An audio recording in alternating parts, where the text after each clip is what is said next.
천지의 창조주를 믿습니다. 나는 그의 유일하신 아들 우리 주 예수 그리스도를 믿습니다. 그는 성령으로 잉태되어 동정녀 마리아에게서 나시고 본디오 빌라도에게 고난을 받아 십자가에 못 박혀 죽으시고 장사된 지 사흘 만에 죽은 자 가운데서 다시 살아나셨으며 하늘에 오르시어 전능하신 아버지 하나님 우편에 앉아 계시다가 거기로부터 살아있는 자와 죽은 자를 심판하러 오십니다. 나는 성령을 믿으며 거룩한 공교회와 성도의 교제와 죄를 용서받는 것과 몸의 부활과 영생을 믿습니다. 아멘. 복 있는 사람은 악인들의 꾀를 따르지 아니하며 죄인들의 길에 서지 아니하며 오만한 자의 자리에 앉지 아니하고 오직 여호와의 율법을 즐거워하며 그의 율법을 주야로 묵상하는도다. 그는 시냇가에 심은 나무가 철을 따라 열매를 맺으며 그 잎사귀가 마르지 아니함 같으니 그가 하는 모든 일이 다 형통하리로다. 아멘. 할렐루야. 늘 우리를 사랑으로 하나 되게 하시며 우리의 마음을 주께로 향하게 하심을 감사드립니다. 우리가 그리스도 안에서 하나됨 같이 우리의 삶의 모습에서도 언제나 풍성한 은혜가 가득하길 기도합니다. 이 새벽 주님의 전에서 예배할 수 있게 하심을 감사드리며 오늘도 하나님의 사랑 안에서 우리의 삶이 기쁨과 감사로 드려지게 하옵소서. 크신 하나님의 은혜가 우리의 영혼을 채워주실 것을 믿사오며 우리를 사랑하시는 예수님의 이름으로 기도드립니다. 아멘. 찬송가 384장을 부르신 후에 구미숙 집사님께서 기도해 주시겠습니다. 찬송가 384장입니다.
여호와께 감사하라. 그는 선하시며 그의 인자하심이 영원함이로다. 아멘. 나의 피난처이시오 나의 요새이신 하나님, 우리에게 고단한 몸을 누이고 쉴 수 있는 편안한 잠자리를 허락해 주시고 올 한 해 여러 기상이변에도 이 가을의 풍성함을 만끽할 수 있게 해주신 은혜에 감사드립니다. 사소한 것처럼 보이던 평범한 일상이 코로나19로 인해 무너지면서 이전의 평범한 하루하루가 얼마나 소중한지 감사한지 절실히 깨닫게 된 한 해였습니다. 하지만 한편으로는 변해버린 일상에 쉽게 젖어 우리는 하나님 말씀의 묵상과 기도를 잊어버리고 세상과 타협하고 세상에 더 가까이 발을 들여 놓았음을 회개합니다. 성전문을 열고 닫기를 반복하고 어제는 감염병의 확진자 수가 300명이 넘어 아슬아슬한 상황에서도 이 새벽을 깨워 새로운 소망의 아래 성전에 나와 기도로 시작하게 하시니 주님의 크신 사랑과 은혜에 감사드립니다. 주님, 저희가 크고 작은 문제들 앞에 두려워하지 않고 실망하지 않고 지혜와 용기로 인내하고 이겨낼 힘을 주시옵소서. 우리가 누리고 있는 모든 것들이 나의 능력이나 노력만으로 된 것이 아님을 알게 하시고 교만에 빠지지 않게 하시고 주의 의로운 오른손을 붙들게 하옵소서. 주만 바라보며 의지하고 맡겨진 모든 일에 능히 감내할 수 있게 하옵시고 매일매일 저희에게 새 힘을 주시옵고 소리내어 울부짖으며 소리내어 여호와께 간구할 때마다 응답하여 주시옵소서. 어둡고 막다른 골목에서 주님을 붙들게 하시고 살아 역사하시는 도움의 손길을 경험하게 하옵소서. 작은 일에도 감사하며 주님을 찬양하고 주님 이름을 높이게 하옵소서. 주님, 특별히 얼마 남지 않은 수능 시험을 치르는 40여 명의 교회 자녀들을 보살펴 주시옵소서. 수능 날까지 건강을 유지시켜 주시고 시험 당일 너무 춥지 않고 화창한 날이 되게 하시고 자녀들이 떨지 않고 충분히 실력 발휘할 수 있게 하시고 지혜와 총명함을 주께서 더하여 주시옵소서. 나는 목마른 자에게 물을 주며 마른 땅에 시내가 흐르게 하며 나의 영을 내 자손에게 나의 복을 내 후손에게 부어주리니 아멘. 주님, 다음 세대를 위해 기도합니다. 영유아부터 초중고, 대학생, 취준생 모든 청년들이 건강과 꿈과 믿음을 잃지 않도록 붙들어 주시옵소서. 긴 코로나 전염병으로 각 가정에서 자녀들이 미디어에 빠져 정신건강이 피폐해지고 있습니다. 빠른 시일 내에 백신이 개발되고 코로나가 종식되어 어린 자녀들이 마스크를 벗고 자유롭게 뛰어놀며 매일 학교에 등교하여 친구들과 제잘거리는 소리와 웃음소리가 교실에 가득하게 하시고 취업을 앞둔 자녀들은 일자리가 넘쳐나게 하시고 청년들이 미래를 계획하고 후손들에게 아름다운 믿음의 유산을 물려줄 수 있도록 하여 주시옵소서. 주님, 시냇가 푸른나무 교회를 축복하여 주시옵소서. 시냇가 푸른나무 교회가 한국교회의 모범이 되게 하옵시고 모든 성도들을 푸른 초장으로 인도하시는 담임 목사님의 영육을 강건하게 지켜주시옵소서. 또한 함께 동역하시는 사모님과 부교역자분들과 추위에 코로나 방역을 위해 묵묵히 봉사하시는 봉사자분들, 또 교회 곳곳에서 보이지 않는 손길로 봉사하시는 모든 분들께 주님의 축복이 가득하길 원하옵니다. 또한 지난주에 새로 임직하신 모든 임직자분들도 동일한 복을 내려주시옵소서. 끝으로 코로나 상황 속에서 어렵게 시작한 3040 아카데미에 참석하시는 모든 성도님들이 하나님 마음에 합한 다윗과 같은 믿음이 장성하길 원하옵니다. 세상을 따뜻하게 밝히는 찬빛 되시며 옳은 길로 인도하시는 예수님 이름으로 기도드립니다. 아멘.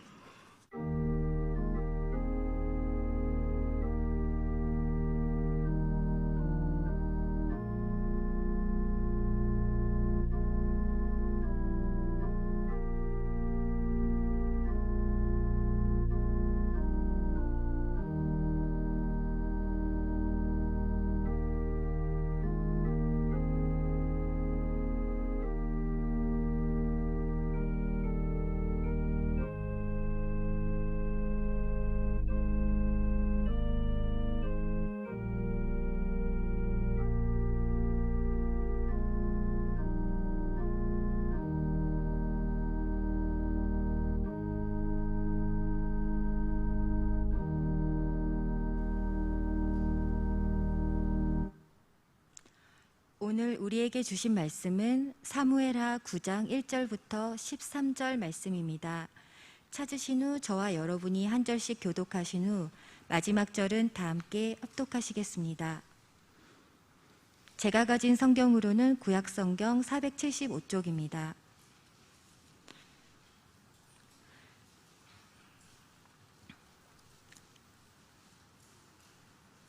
다윗이 이르되 사울의 집에 아직도 남은 사람이 있느냐?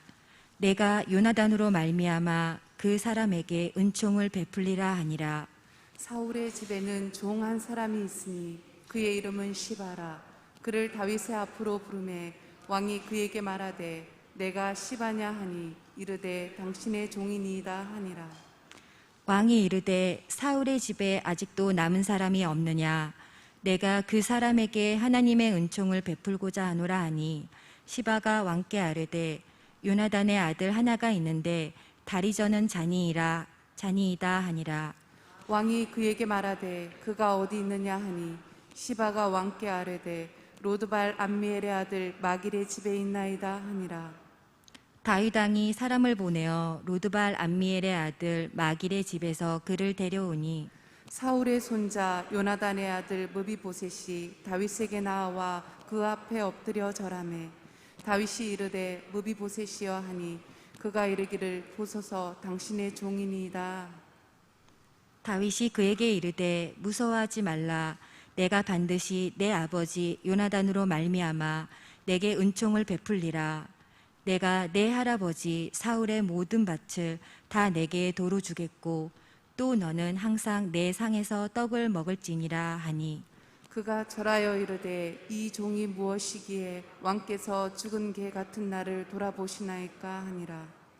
왕이 사울의 시종 시바를 불러 그에게 이르되 사울과 그의 온 집에 속한 것은 내가 다 내 주인의 아들에게 주었노니 너와 내 아들들과 내 종들은 그를 위하여 땅을 갈고 거두어 내 주인의 아들에게 양식을 대주어 먹게 하라. 그러나 내 주인의 아들 무비보셋은 항상 내 상에서 떡을 먹으리라 하니라. 시바는 아들이 15명이요 종이 20명이라. 시바가 왕께 아뢰되 내 주 왕께서 모든 일을 종에게 명령하신 대로 종이 준행하겠나이다 하니라. 무비보셋은 왕자 중 하나처럼 왕의 상에서 먹으니라. 무비보셋에게 어린 아들 하나가 있으니 이름은 미가더라. 시바의 집에 사는 자마다 무비보셋의 종이 되니라. 무비보셋이 항상 왕의 상에서 먹음으로 예루살렘에 사니라. 그는 두 발을 다 절더라. 아멘. 그는 실로 우리의 질고를 지고 우리의 슬픔을 당하였거늘 우리는 생각하기를 그는 징벌을 받아 하나님께 맞으며 고난을 당한다 하였노라. 아멘. 일주일 전입니다. 여러분들 FT가 무엇인지 알고 계시죠? 모르는 눈빛들이십니다. FT, 페이스타임, 패밀리타임. 한 가족이 자녀와 부모가 한자리에 얼굴과 얼굴을 맞대어 예배하는 시간을 하나님께 작정한 가정들의 모임이 FT입니다. 이 FT의 한 가정인 한 집사님께 신방 전화를 드렸었습니다. 이런저런 얘기가 오고 가면서 그 집사님께서 이렇게 말씀하셨습니다.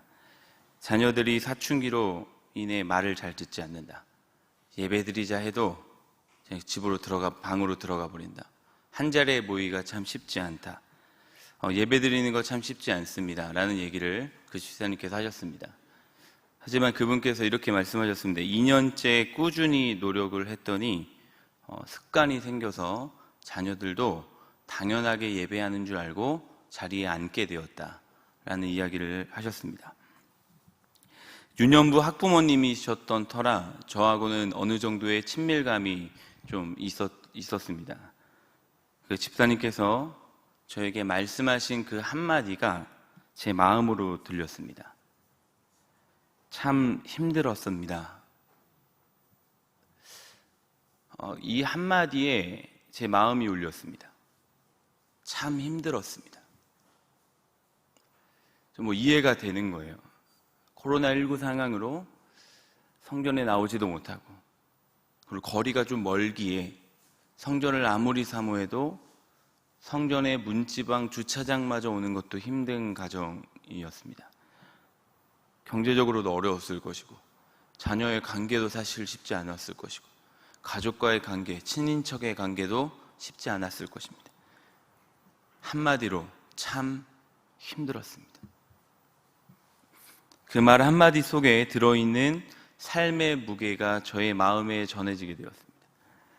통화 중에 이제 한창 통화를 하는 중에 제 마음속에 성령님께서 맴돌게 하신 말씀, 계속 끊임없이 제 마음에 울려 퍼지는 말씀, 그 말씀 한 말씀이 오늘 선포한 이사야 53장 4절 말씀입니다.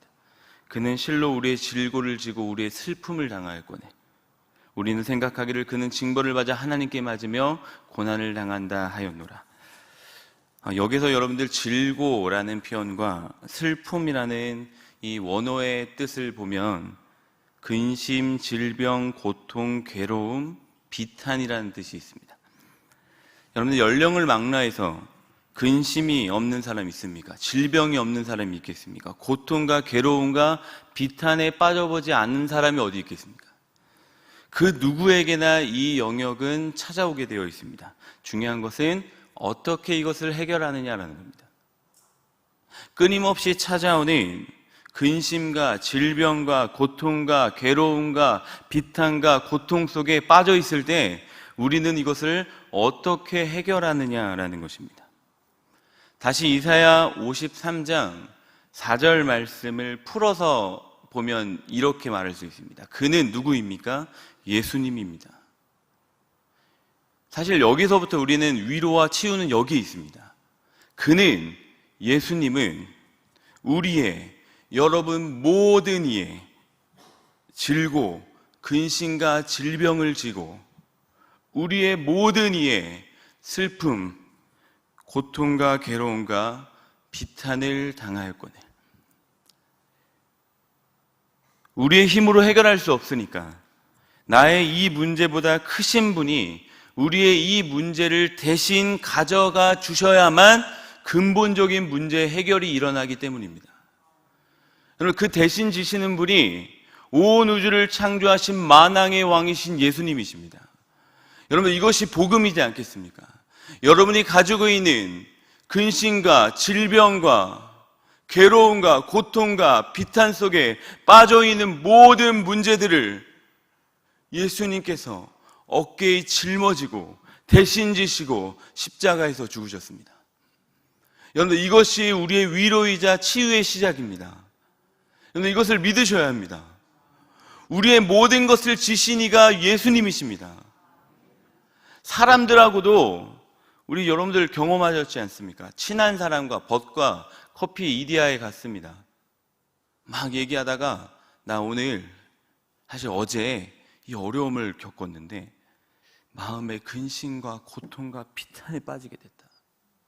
이 말을 친한 벗과 나눠도 무엇이 발생됩니까? 치유가 발생되지 않습니까? 그리고 이데야 나올 때 개운한 마음으로, 상쾌한 마음으로 나와서 집에 들어갈 때도 많지 않습니까? 그런데 예수님입니다. 치유가 일어나지 않겠습니까? 그리고 그분이 2000년 전에만 지신 것이 아니라 지금도 대신 지고 계심을 믿는다면 그 안에 참된 위로와 치유가 발생된다는 것입니다. 우리의 삶에 놓여져 있는 근심, 질병, 고통, 괴로움, 비탄을 대신 지신 예수님께서 여러분의 마음에 거주하고 살아 계십니다. 그분은 매 순간 여러분들과 함께 생활하고 싶어 하십니다. 이것을 믿으십니까? 예수님은 여러분의 마음에 거주하고 계시며 생활하고 싶어 하시며 매 순간 함께하고 싶어 하십니다. 오늘 본문 말씀에서 나타난 표현대로 말한다면 여러분들에게 왕의 식탁의 자리에 초대하고 계신 것입니다. 오늘 읽으신 사무엘하 9장 말씀의 배경을 보면 다윗 왕이 이스라엘 왕으로 추대받게 된 이후에 법궤도, 그 영광스러운 법궤도 다윗성으로 들어오게 되고 전쟁을 나갈 때마다 승리하게 되며 백성들의 신임을 점점 얻게 되며 소위 잘 나가고 있었던 다윗 왕이었습니다. 그때에 다윗 왕의 마음에 지어지지 않았던 친구 요나단이 생각난 것입니다. 은혜를 받은 사람의 모습입니다. 소위 내가 잘 나가고 있을 때 나의 어려운 시절을 함께했던 요나단을 잊지 않았던 다윗의 모습이 나타나게 됩니다. 사울의 집에 있는 종인 시바에게 묻습니다. 제가 이걸 원고를 읽을 때마다 시바, 욕하는 게 아닙니다. 발음하기가 참 어렵습니다. 시바라는 종에게 다윗 왕이 묻습니다. 사울의 집에 아직도 남아있는 사람이 없느냐? 여러분들, 이 질문은요, 많은 것을 내포하고 있습니다. 사울 왕 집안에 남아있는 자가 아직 없느냐? 무슨 말입니까? 다윗 왕으로 이 이스라엘의 왕조가 바뀌면서 사울 왕조가 완전히 몰락되게 된 상황에서 남아있는 사람이 혹시 있느냐? 이해가 되십니까? 요나단의 아들이 이젠 등장하게 될 텐데, 이 등장하게 될 때의 다윗 왕의 마음에는 혹시 살아있을까라는 생각과 함께 완전히 사울 왕의 왕조는 무너져 있을 텐데 과연 그 속에 생존하는 사람이 있느냐라고 물어보는 거예요. 역사적으로 조금만 이해가 된다면 이 생존 가능성은 희박하다는 것이죠. 그때 종 시바가 이렇게 말합니다. 그 요나단의 아들, 그 하나가 있기는 한데요. 그 요나단의 아들 중에 그 하나가 있기는 한데 그 다리를 저는 자입니다. 마치 제가 이 질문 앞에, 이 대화 앞에 마치 사무엘이 이새의 집에 찾아가서 목동 다윗에게 기름을 부었던 그 장면이 떠오르게 되었습니다. 우리 사무엘상 16장 11절 말씀을 한 목소리로 읽겠습니다. 시작. 여기 있느냐? 이새가 이르되 아직 막내가 남았는데 그는 양을 지키나이다. 사무엘이 이새에게 이르되 사람을 보내어 그를 데려오라. 그가 여기 오기까지는 우리가 식사 자리에 앉지 아니하겠노라. 사랑하는 성도 여러분, 상황은 다르지만 종 시바의 답변이나 이새의 답변이나 공통적인 분위기를 자아내고 있습니다. 중요한 것은 이름을 부르지 않습니다. 유대인들에게 있어서 이 이름을 부른다는 이 쉔이라는 이 히브리어는 이 사람의 정체성과 모든 것을 나타냈습니다. 지금도 유대인들은 그렇습니다. 이름 안에는 그의 정체성이 담겨져 있습니다. 그런데 시바 종도, 그리고 사무엘, 이새도 이름을 부르지 않습니다. 무슨 얘기입니까? 그의 정체성을 인정하지 않는 태도입니다. 많은 표현들이 있을 수 있지만 그들을 생각했을 때 목동 다윗이나 다리를 저는 요나단의 아들이나 왕으로서 추대받을 만한 자격 요건이 없다 생각한 겁니다. 왕의 식탁의 자리에 초대를 받을 수 없다라고 당연하게 생각했던 것입니다. 다윗은 알았던 것 같습니다. 자신이 목동에서 외로움에 사무쳐 있을 때, 그때 나에게 찾아오신 하나님, 목동 다윗으로 가족도 나를 버렸으나 그 외로운 자리에서 하나님을 예배했을 때, 그 목자를 만났을 때, 가족도 버리고 그 누구도 주목받지 못했던 목동 다윗이 하나님께 주목받았던, 하나님께 주목받아 하나님이 그를 건져내며 하나님이 그에게 목자가 되어주시는 그 참된 목자를 발견한 목동 다윗은 알았던 것입니다. 무엇을 알았습니까? 은혜가 무엇인지 다윗 왕은 알았습니다. 자격 없는 자에게 부어주시는 그 기름 부음을 경험한 다윗, 그는 은혜가 무엇인지 알았습니다. 다리를 저는 자다 라는 말을 듣자마자 다윗은 시바에게 황급히 로드발 암미엘의 아들 마갈의 집에 있는 무비보셋을 데리고 오라, 이 왕 앞에 나에게 데리고 오라 라고 명령하게 됩니다. 사랑하는 성도 여러분, 드디어 다리를 저는 자 무비보셋이 다윗 왕 앞에 엎드립니다. 여러분들 그 장면을 한번 상상하면서 집중하여 이 말씀 속으로 들어오기를 소망합니다. 그때 다윗 왕이 무비보셋의 이름을 부릅니다. 오늘 본문 6절 말씀입니다. 6절 말씀을 한 목소리로 읽겠습니다. 시작. 사울의 손자 요나단의 아들 무비보셋이 다윗 왕에 나와 그 앞에 엎드려 절하매 다윗이 이르되 무비보셋이여 하니 그가 이르기를 보소서 당신의 종이니이다. 다윗이 이르되 무비보셋이여. 시바 종조차 부르지 않았던 그 이름이 다윗 왕의 입술로부터 불려지게 됩니다. 무비보셋이요. 왕이 먼저 무비보셋을 알고 있습니다.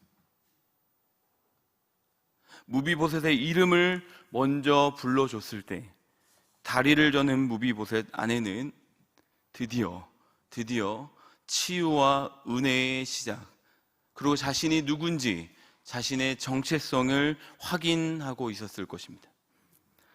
여러분들, 무비보셋의 이름이라는 뜻은 부끄러움이라는 뜻이 있습니다. 자기가 다리를 저는 것과 같이 부끄러움이라는 이름을 지니고 살았습니다. 스스로도 타인에게도 당당하지 않았던 이름의 뜻이었습니다. 하지만 왕이 그 이름을 불렀을 때는 그에게는 다른 의미로 전달되었을 것입니다. 부끄러움을 여러분들 방치해두면, 부끄러움을 안에 감추어두고 그대로 두면 마음이 골마지게 되어 있습니다. 하지만 부끄러움을 드러냈을 때, 그것도 하나님 앞에 부끄러움을 드러냈을 때는 그때부터 치유와 회복은 시작된다는 것입니다. 여러분들, 여기서 한 가지 중요한 포인트가 있습니다. 여러분들, 하나님의 부르심은 우리의 자격을 따지지 않는다는 것입니다. 세상과는 전혀 다른 방식입니다. 성경은 분명하게 이렇게 말합니다. 고린도전서 1장 26절, 29절 말씀을 우리 한 목소리로 읽겠습니다. 시작. 형제들아, 너희의 부르심을 보라.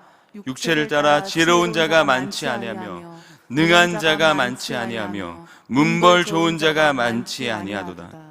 그러나 하나님께서 세상에 미련한 것들을 택하사 지혜 있는 자들을 부끄럽게 하려 하시고 세상에 약한 것들을 택하사 강한 것들을 부끄럽게 하려 하시며 하나님께서 세상에 천한 것들과 멸시받는 것들과 없는 것들을 택하사 있는 것들을 폐하려 하시나니 이는 아무 육체도 하나님 앞에서 자랑하지 못하게 하려 하심이라. 할렐루야. 하나님의 방법은 사람입니다. 그러나 그 사람의 자격을 보시는 것이 아니라, 그 사람의 상태를 보시는 것이 아니라 그 사람의 미래의 가능성을 보시고 부르십니다. 여러분들의 현재의 모습이 아니라 여러분들의 현재 미래에 하나님 앞에 흠없고 점없고 완전히 변화될 그 모습을 보시고 하나님께서 미래의 가능성을 보시고 여러분들을 부르셨습니다. 지금은 비록 약하고, 지금은 죄 많고 연약하고 부끄러운 일 투성이지만 나는 너를 불러 나의 강함과 나의 능력을 너를 통해 나타나게 될 것이다 라고 말씀하고 계신 것입니다. 하나님의 은사와 부르심에는 후회하심이 없느니라. 여러분들 믿으십니까? 하나님의 선물, 하나님이 여러분을 향한 고유의 특별하게 부여하신 그 선물과 그 은사와 여러분을 부르신 그 부르심에는 하나님은 한 번도 후회하지 않으셨습니다. 이것이 위로가 되어 주셔야 합니다. 여러분의 현재의 상태, 여러분의 현재의 모습 매번 고백하지 않습니까? 참 부족합니다. 참 연약합니다. 참 부족한 거 많고 흠이 많습니다. 하나님이 그것을 보셨다면, 그것만을 보셨다면 여러분들의 부르심을 후회하지 않으셨겠습니까? 여러분들 실수할 때마다 하나님이 후회하셨을까요? 그러지 않으십니다. 한 번도, 단 한 번도 후회하지 않으셨습니다. 여러분, 구약 성경을 조금만 본다라 하더라도 야곱의 일생이 이스라엘이 되는 과정을 보십시오. 얼마나 흠이 많습니까? 얼마나 실수가 많습니까? 결국 하나님이 어떻게 만드십니까? 이스라엘 만드십니다. 이스라엘 만들었던 그 구약의 역사, 사사기를 비롯해서 그들이 하나님을 떠난 역사를 보십시오. 이스라엘이 하나님을 얼마나 반역했습니까? 하나님을 반역만 했습니까? 하나님의 자리에 우상을 올려놓고 하나님을 반역하고 대적했던 이스라엘의 역사가 구약 성경 아닙니까? 그러나 하나님이 이스라엘을 포기했습니까? 그러지 않다라고 얘기하고 있는 것입니다.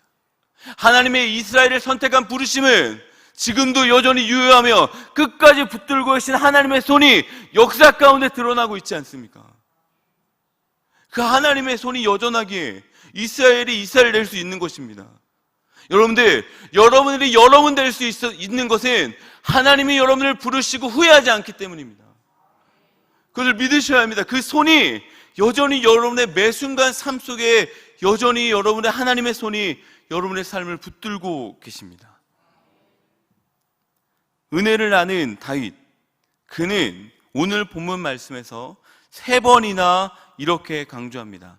1절, 3절, 7절 말씀에 반복되는 말씀이 있습니다. 1절 말씀에 그 사람에게 은총을 베풀리라. 3절 말씀을 보십시오.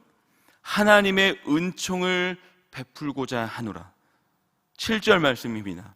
내게 은총을 베풀리라. 은총을 베풀리라. 다윗은 3번이나 강조하여 말합니다. 확실한 은혜를 무비보셋에게 주고자 하는 다윗 왕의 의지가 강하게 담겨져 있습니다. 은혜를 베풀고자 하노라. 그런데 그 은혜는 추상적인 은혜가 아니었습니다. 분명하고도 확실한 은혜였습니다. 내용이 있는 은혜였습니다. 그냥 느낌과 감정이 아니었습니다. 확실한 은혜였습니다. 그 은혜의 내용이 무엇입니까? 7절, 10절, 11절, 14절 말씀에 동일하게 반복되는 은혜입니다. 7절입니다. 너는 항상 내 상에서 떡을 먹을지니라. 10절 말씀입니다. 항상 내 상에서 떡을 먹으리라 하니라. 11절 말씀입니다. 무비보셋은 왕자 중 하나처럼 왕의 상에서 먹으니라. 마지막 13절 말씀입니다. 무비보셋이 항상 왕의 상에서 먹음으로. 여러분들, 항상입니다. 항상 왕의 성에서 떡을 먹으니라. 아무런 자격과 아무런 조건을 갖추지 않는 자의 왕의 식탁에 부르심입니다. 다리를 절고 불구가 된 그 사울 왕조의 철천지 원수 아닙니까? 아까도 말씀드렸듯이 완전히 헤렘, 진멸이 히브리어로 헤렘입니다. 완전히 하나도 남김없이 완전히 진멸해버려야 합니다. 그것이 사울 왕조, 망한 왕조, 그것도 하나님이 약속된 사울 왕조는 망하게 될 것이라 말씀하시지 않았습니까? 완전히 망하게 될 왕조, 그 안에서 다리를 저는 자, 이름도 불리지 않았던 다리를 저는 자, 그 무비보셋이 생존하게 되어 그 원수 지간에 있었던 그를 다윗 왕이 어디로 부릅니까? 왕의 식탁의 자리로 부릅니다. 원수를 향한 그 하나님의 사랑이 나타나 있습니다. 그것도 항상입니다.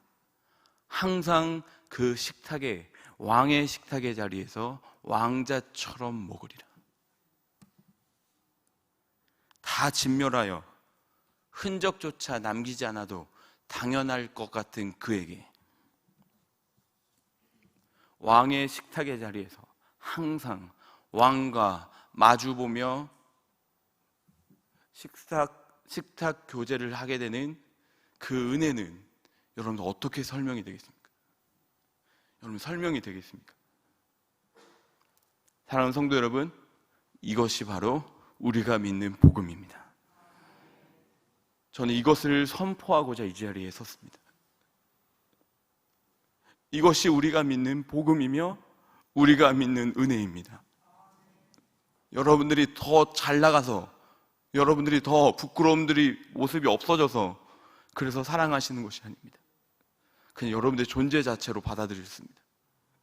원수 되었을 때, 죄인 되었을 때, 연약할 그때 하나님이 여러분들을 왕의 식탁의 자리로 부르셨습니다.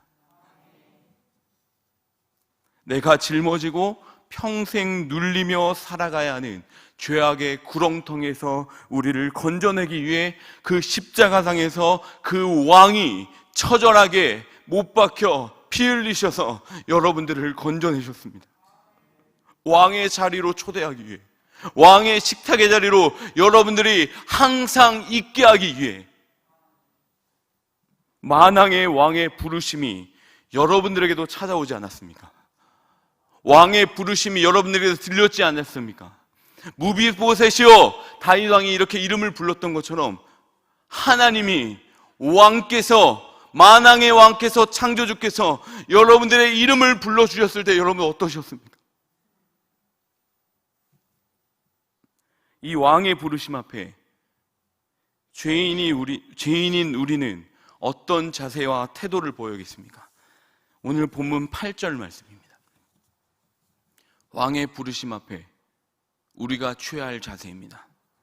그가 절하여 이르되 이 종이 무엇이기에 왕께서 죽은 개 같은 나를 돌아보시나이까. 왕 앞에 납작 엎드려 내가 무엇이기에 이러한 은혜를 베풀어 주십니까? 죽은 개와 같은 나를 어찌 이렇게 돌보아 주십니까? 마치 어부 베드로가 빈 그물 앞에 인생의 허망함을 경험하며 인생의 살 여망조차 잃어버렸을 때 예수님께서 갈릴리 바다에 오셔서 그 빈 그물을 가득 채워주셨던 믿음의 역사 앞에 베드로가 고백했던 것처럼 주여, 내가 죄인입니다. 나를 떠나소서. 무비보셋도 그 왕 앞에 죽은 개와 같은 나를 왜 돌보시나이까? 베드로처럼 나는 죄인입니다. 나를 떠나소서. 부활의 예수님께서 두려워하고 있는 여인들에게 찾아가셨을 때 평안하냐? 샬롬 물어보셨을 때 그 여인들의 반응, 부활의 예수님의 그 발치 앞에 납작 엎드려 예수의 발을 붙들고 경배했던 여인들처럼 여러분들, 이 은혜 앞에 인간이 취할 자세는 딱 이 하나밖에 없습니다. 여러분, 이 새벽 시간에 두 손을 드는 이유는 무엇입니까? 그 발을 붙잡는 겁니다. 그 예수의 발을 붙잡는 것입니다. 왜냐하면 예수의 발에는 부활의 영광도 있지만 고난의 흔적이 고스란히 있기 때문입니다. 여러분들, 그 발을 붙잡을 때 치유가 일어납니다. 그 발을 붙잡을 때 여러분의 고난과 고통이 이해가 되기 시작합니다. 여러분들이 이해가 되지 않고 설명이 되지 않는 그 어려움 속에 있을 때 예수의 찢겨진 발을 붙잡으면 그 안에서 이해가 될 뿐만 아니라 치유는 거기서부터 시작된다는 것입니다. 사랑하는 시냇가 푸른나무 교회 성도 여러분, 오랜만에 비가 굉장히 많이 옵니다. 빗소리가 이 성전을 가득 메우고 있습니다.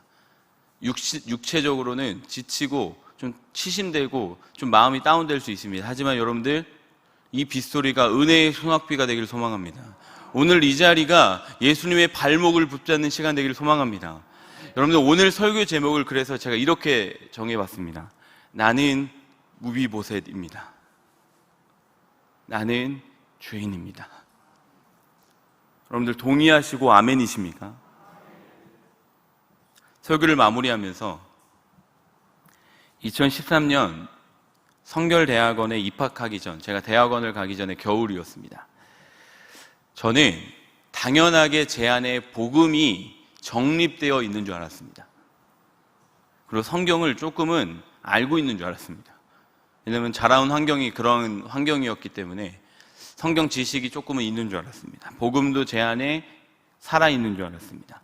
그런데 여러분들, 어느 기도회에 참석을 했는데 한 1시간 반 예배드리고 기도회를 막 하고 있는 중에 충격적인 소리가 제 귀에 들렸습니다. 복음이 없다.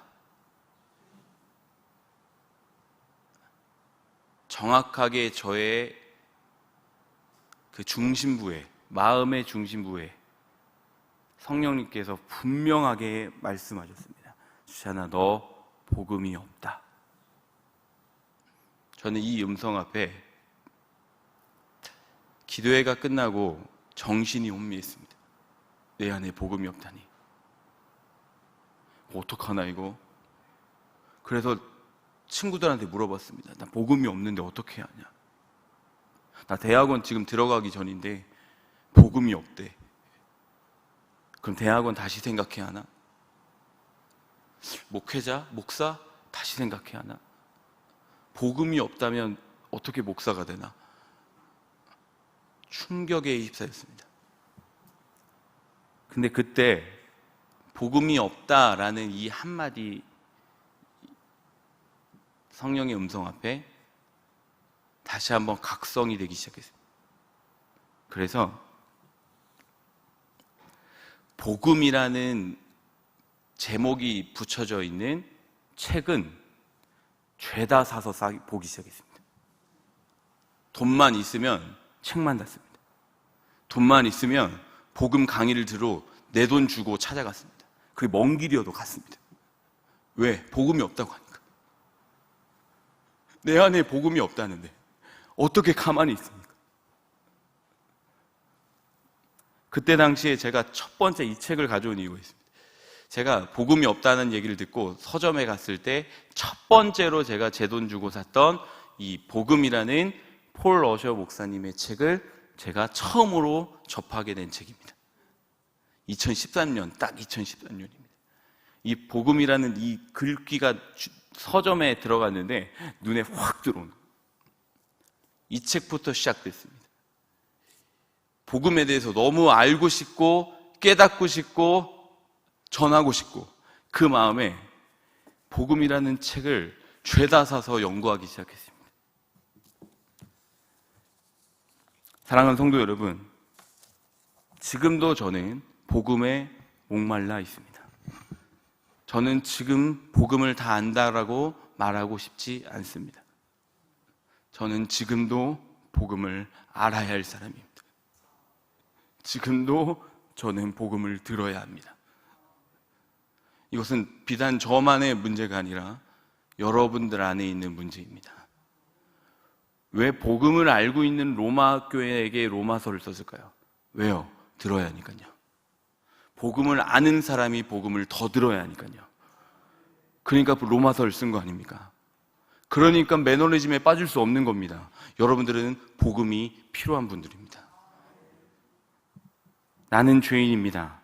오늘 설교 제목처럼 나는 무비보셋입니다라는 이 고백이 여러분들에게 들려지기를 소망합니다. 이 포러셔 목사님 이 복음의 책에서 이런 말이 있습니다.